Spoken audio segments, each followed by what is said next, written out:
अस्सलाम वालेकुम माशाल्लाह सो तक सकने हो जेरे मंडे आ पाकिस्तानी मंडे किस तरह कटिंग करी दे रस्सी नाल चार चार पीस करसा माशाल्लाह ना जो तक सकने हो इस रोटी जे जहनी होनी जेड़े जेड़ा बंदा रोटी खासी अपना पीस चाहिए कि सी माशाल्लाह बहुत अच्छा कम हो रहा साढ़े दोस्त इस करो ताकि रोटी जहना वै रिज़्क नी कदर वै शुक्र जज़ाकल्लाह।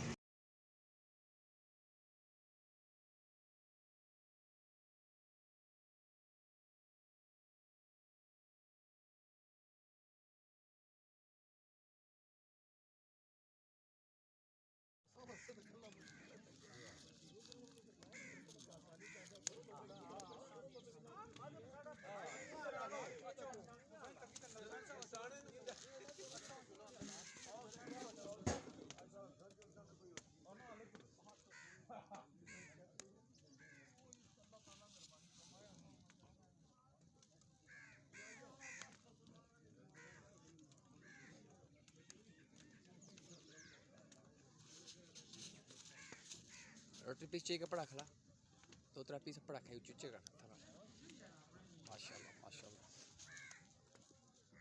हाँ ठीक है शुक्रिया।